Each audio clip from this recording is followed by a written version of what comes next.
Fala pessoal, sejam muito bem-vindos ao curso de revisão de questões do TEC 2021, um curso para você conquistar de forma definitiva o seu título de especialista em cardiologia.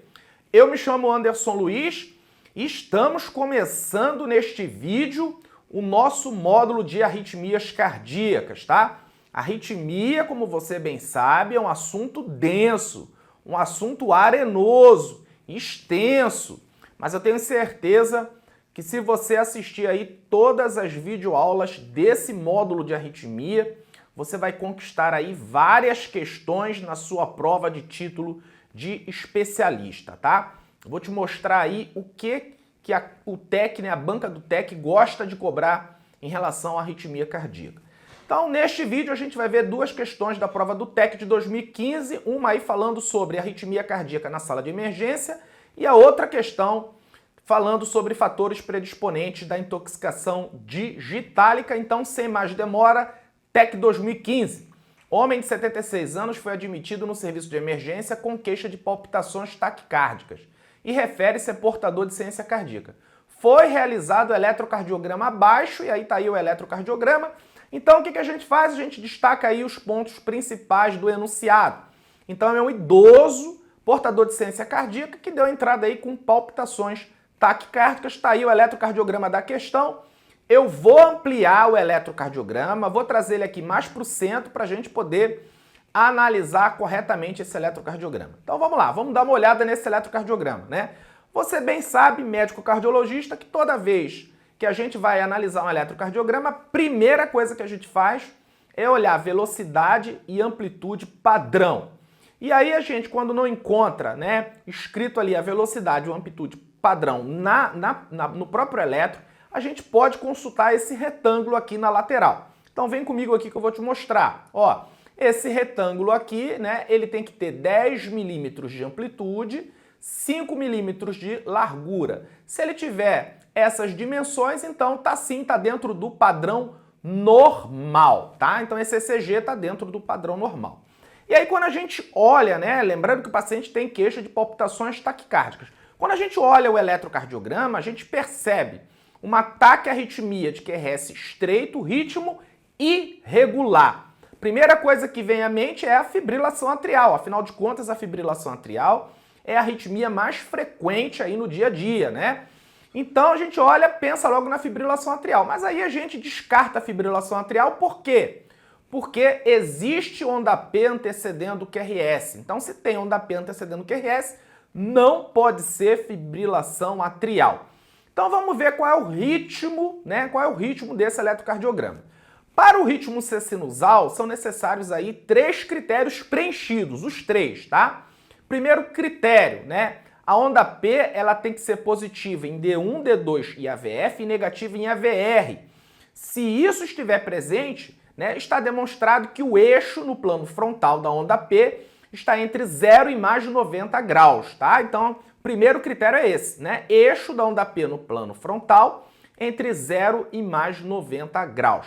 Segundo critério, cada onda P tem que conduzir um QRS. Então, para cada onda P tem que vir um QRS, tá? E o terceiro critério, né? A onda P, ela deve manter a mesma morfologia na derivação analisada, tá? Então, vamos ver aí se esse eletrocardiograma preenche esses 3 critérios, tá? Então, primeiro critério, o eixo tem que estar entre 0 e mais de 90 graus, né? O eixo da onda P no plano frontal.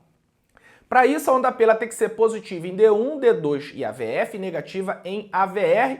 Então, vamos dar uma olhada aqui, vamos ver se esse critério ele é preenchido, tá? Então, a gente olha D1 aqui, a gente percebe, né, que a onda P é positiva, D2 a onda P é negativa, e a AVF, olha que curioso, a onda P é positiva aqui nesse batimento, agora nesse aqui ela já é negativa, nesse aqui é negativa, nesse aqui é positiva. A VR, mesma coisa, ó, aqui é negativo, aqui é positivo, aqui volta a ser negativo. Então o primeiro critério, né, não é preenchido, então o ritmo ele não é sinusal, tá? Se esse ritmo ele não é sinusal, né, vamos ver que ritmo é esse. Lembra do segundo critério? O segundo critério é cada onda P tem que conduzir um QRS. Se a gente olhar uma derivação longa aí, a gente vai ver que realmente cada onda P está conduzindo um QRS. Mas o terceiro critério, que é exatamente, né, a onda P tem que manter a mesma morfologia na derivação analisada, né? Então vem comigo aqui, ó, perceba aqui, ó, aqui embaixo. Perceba que essa onda P é diferente dessa onda P, que é diferente dessa, que é diferente dessa. Então a gente tem o quê? Ondas P de diferentes morfologias, tá? Então o ritmo é o quê? É um ritmo atrial migratório. Como é uma frequência cardíaca alta, ou seja, uma frequência cardíaca acima de 100 batimentos por minuto, então a gente está diante de uma taquicardia atrial multifocal, tá? A causa, né, mais comum de taque atrial multifocal é a doença pulmonar crônica, tá? Principalmente aí a DPOC, porque ela tem uma prevalência muito alta no nosso meio, tá? Então, taquicardia atrial multifocal, a gente pensa logo em doença pulmonar crônica. Mas, né, apesar de ser a principal causa, não é a única, existem outras causas de taque atrial multifocal, tá? Então vamos ver aí o que a questão está pedindo, né? Ela deu aí o enunciado, deu o eletrocardiograma e a questão diz assim: o diagnóstico eletrocardiográfico e o exame para esclarecimento da causa do ritmo cardíaco apresentado são respectivamente. Então quer saber aí, né, qual é o diagnóstico eletrocardiográfico e qual a causa atrelada a esse diagnóstico. Então vamos ver as alternativas.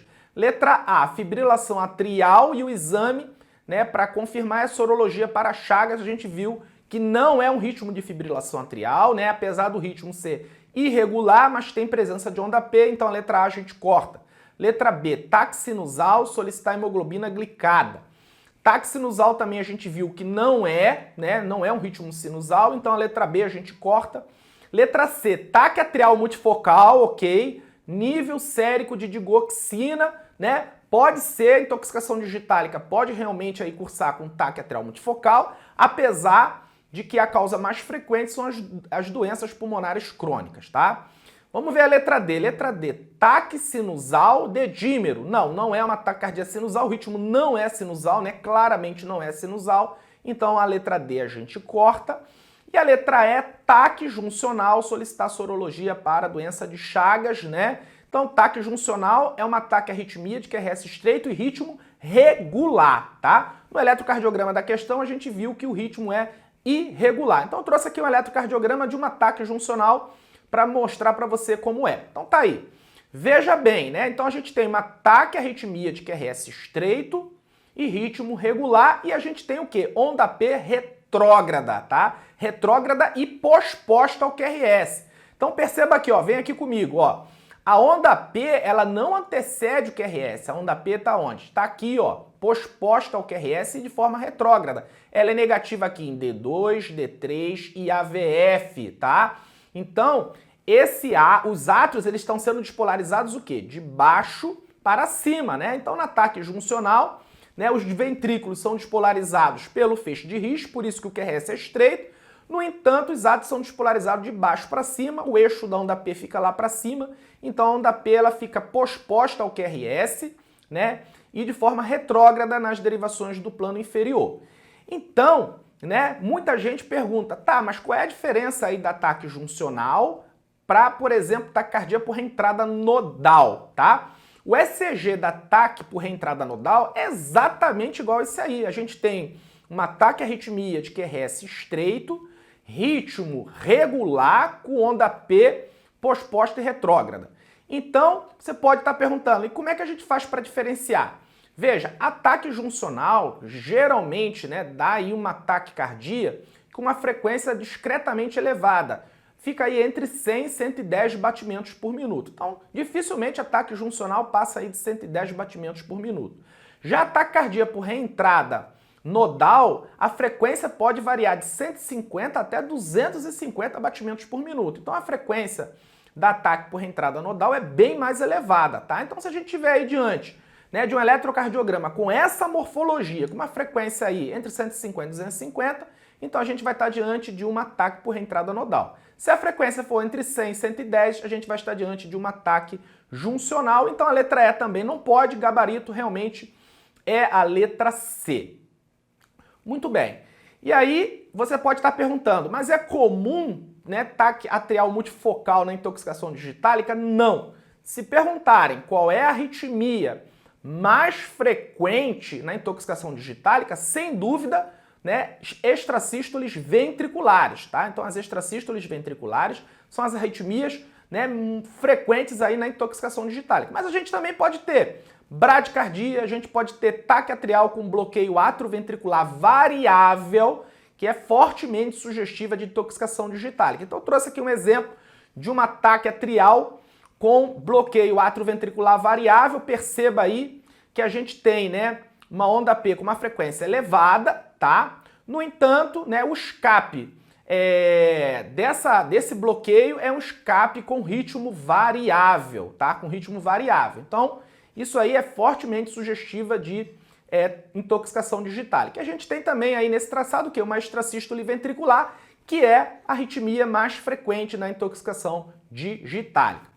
TEC 2015, em relação aos fatores predisponentes à intoxicação digitálica, assinale a alternativa errada. Olha que ele quer a alternativa errada, tá? Então não vai aí errar uma questão fácil como essa por desatenção, tá? Então vamos falar aqui um pouco sobre os fatores predisponentes, né, para intoxicação digitálica, né? Então disparado aí o fator aí que a gente vê direto, insuficiência renal. Então aquele paciente portador de doença renal crônica que faz uso aí de digoxina, né? Chance de intoxicação é muito alta. Mas a gente tem aí idade avançada, distúrbio eletrolítico como a hipocalemia e hipomagnesemia, paciente portador de DPOC também tem predisposição à intoxicação digitálica, paciente portador de hipotiroidismo, de amiloidose e associação com alguns medicamentos, né? Então é um paciente que está tomando digital e está tomando quinidina, verapamil, amildarona ou ciclosporina, tá?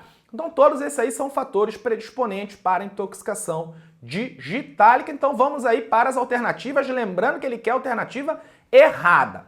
Letra A, insuficiência renal. A gente viu, insuficiência renal tá lá, é um fator predisponente, então a letra A não pode ser. Letra B, hipocalemia. A gente viu, né, que a hipocalemia e a hipomagnesemia são fatores predisponentes, então a letra B não pode ser. Letra C, amildarona, tá? Então a gente viu, ó, amildarona, verapamil, quinidina, ciclosporina. Todas essas drogas são aí fatores predisponentes para intoxicação digitálica, então a letra C não pode, né, amildarona. Atorvastatina, associação com atorvastatina. A gente falou em algum momento de atorvastatina? Não, a gente falou de quinidina, verapamil, amildarona, ciclosporina, atorvastatina não, tá? Letra E, hipomagnesemia, a gente viu lá, né? Tanto a hipocalemia como a hipomagnesemia são fatores predisponentes, então gabarito letra D de dado. Muito bem, chegamos ao fim aí desse vídeo, nesse primeiro vídeo aí do bloco de arritmias cardíacas, tá?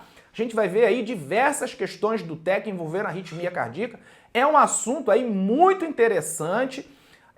Muita gente erra a questão aí de arritmia cardíaca, mas a gente vai trazer aqui os assuntos, né, mais comuns na prova do TEC. Espero que você tenha gostado. Forte abraço e até a próxima!